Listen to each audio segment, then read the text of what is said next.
I have a fun topic that I want to discuss today, and I absolutely want your feedback, so please leave a comment below. This is actually going to be the start of a series where I'm comparing the bodybuilding world to the comic world. You'd be amazed the parallels I can draw. But anyway, what I want to get into is how the independent comic industry actually should follow a lot of the business models of the amateur bodybuilding world. Now, if you followed me for some time, you know that I am an amateur bodybuilder. So I'm in that world. I've been following that for about 12 years. And really quick, I'm going to run through how that industry and how that world works, because I understand most of you are here for comic stuff. So in amateur bodybuilding, basically anybody can get up on stage and compete in whatever division they sign up for, whether it's men's physique, where you're leaner and you have the board shorts, or it's open bodybuilding, where you're the big, massive guys. For women, if it's more muscular, it's going to be figure or women's physique. If you're more petite and smaller and leaner, you're going to be probably bikini, which is the most saturated division. But anyway, the way it works is you compete at an amateur level. If you do really well there and win your class, you qualify for a national show. And if you do really well there, and you actually win your division at a national level, you earn your pro card. At that point, you can start competing as a professional and you can make money doing it. Most people never make it to that point, obviously, but that is the goal for most people. However, some people just compete for the sake of competing, meaning maybe you used to be really skinny, which is my case, or maybe you used to be really heavy or whatever. So some people lined up where, competing in a show, a local show, is the end goal. They have no desire to be the best in the world, and that's totally fine.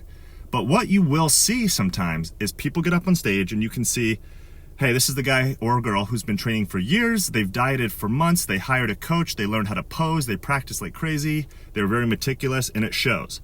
You're going to see other people who get up on stage sometimes who seem a little delusional. They are not in shape.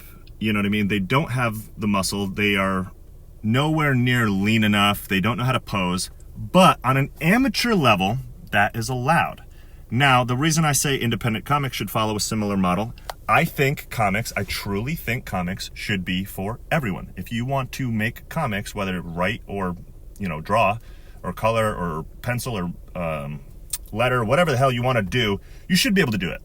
However, just because you enter that world, it doesn't mean you're going to make a lifestyle and a living doing it.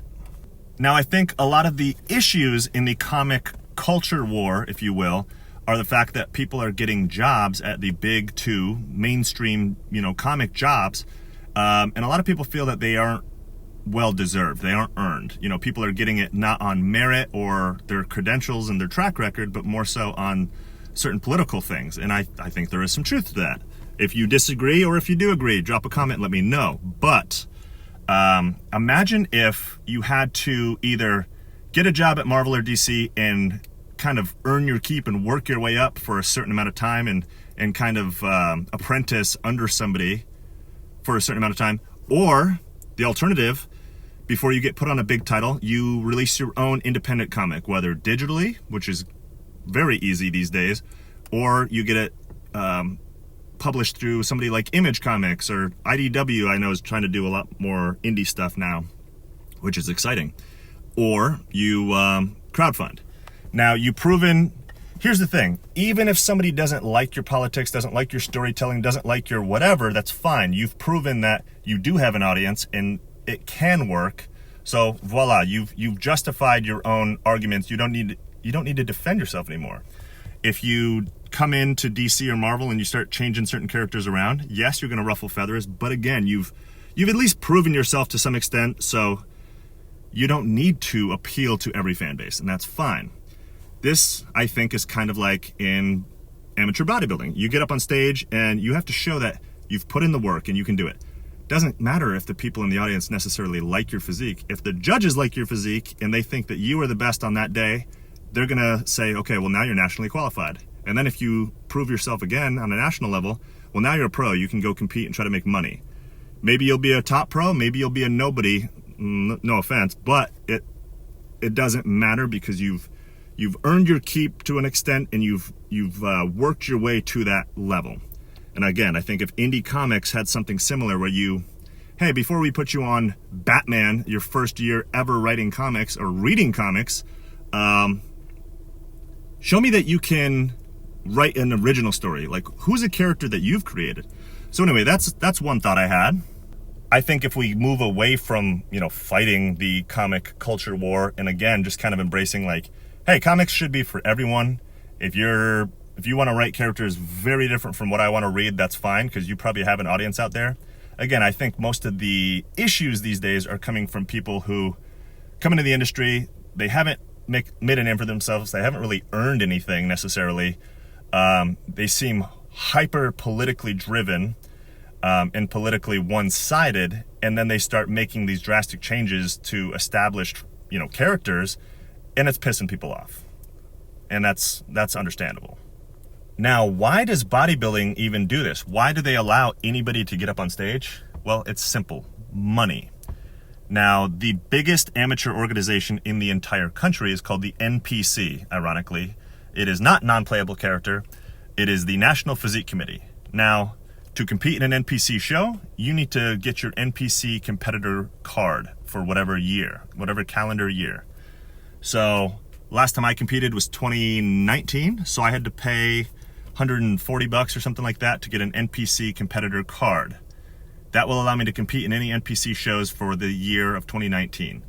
Then I had to pick a show. I did a show called the Border Clash, which is a very competitive show, and I had a blast. But I had to pay an entry fee of $100 and something for that. You know what I mean? Because I only did one division. I did what's called Classic Physique. So I had to pay an entry fee for that. Now, if I wanted to do multiple divisions where I wanted to compete as a novice, which I was, I could pay another $100 and something and compete as a novice. Now, what's the benefit of doing that? You have more opportunity to win medals, the more divisions you compete in. It makes sense. But again, it's a cash grab. It's a way for them to, you want to compete as a bodybuilder, a classic physique competitor, a novice bodybuilder, a master's bodybuilder, which means, you're over a certain age, age range. Great, we'll let you compete in all of those. You can come out on stage 4 times now, but you're going to pay 4 times as much. So the reason why they'll do this, they'll allow anybody essentially to get up on stage, even if you have no idea what you're doing and you kind of make a mockery of the show, is because you're paying for the time and the right and the ability to do so. Now, again, in independent comics, you're not going to be paying to get up, to get your stuff published. However, if you put in the work, you write something or you draw something and you collaborate with whoever, and you put it out there online and you try to get a following, that kind of is, I would say, that is your payment. And if it takes off and people start following it and praising it and loving it, well, great, that's you qualifying for the next level, in my opinion. And if it doesn't go anywhere, well, that's the name of the game. Maybe comics isn't for you. Maybe you need to take time and get better. And that's something I'm thinking about a lot to myself, because I'm busting my ass every day working on my own book. And I understand some people are going to probably love it and some people probably aren't going to care for it. And that's fine. I'm not trying to appeal to everybody. I'll find my audience. But overall, I do think this would be good for the industry, because it would have some sort of a process of earning your keep, if you will. And instead of having a culture war of like, who should be here, we should allow the industry to grow and say everybody should be here within reason, if you've proven yourself, to some extent. Because just because you're writing for somebody, for a demographic that I am not part of, doesn't mean you shouldn't be writing it. Of course, you should be writing it, and they should be reading it, and that's great. You're still helping the industry. It's going to help comic book stores. It's going to help publishers. It's going to grow the industry and expand what the comic medium can be seen as. And ultimately, I think, regardless of your, political beliefs and such, I think that's a good thing for the comic industry. So final thoughts on this. Bodybuilding has judges. The judges decide who goes on to the next level. I think the judges, essentially, for the comic medium, should not be necessarily, Twitter or anything like that. It should be sales. It should be sales, and it should be, even if you're putting out free content online, it should be the following. You might be putting out free content, and I think it's dumb But if you have 2 million followers who praise your stuff and love it, well then somebody like Image or IDW should be jumping at the opportunity to print your stuff, because that is potential. You have 2 million people who give a shit about your product and your creation that are, even if 10% of those people actually were to buy a book, that's awesome. Those are freaking phenomenal numbers for comics nowadays. So I think the comic industry should be for everybody if you earn your keep, and you earn your keep by getting off Twitter and shutting up about, fighting people and fighting this culture war. You earn your keep by going out there, making good shit, and if you build it, they will come. I think if you're putting out really good stuff, art or writing, whatever it is that you do, I think you will find an audience, and overall, again, that will help the industry, and I think that's the way we should do it. Just as anybody can sign up for an amateur bodybuilding show, but only the people who really put in the work are going to move forward. Now I'm going to cap it here because I'm hungry. I got to go eat.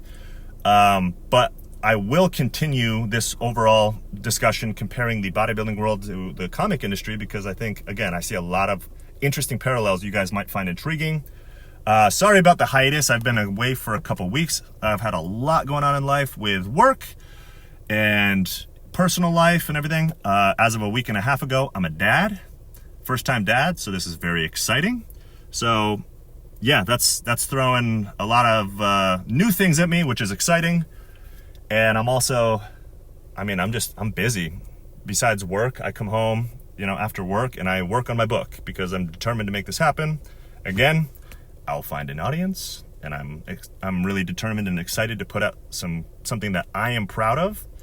But yeah, let me know what you guys think. I appreciate you listening, and I'll talk to you soon. Bye.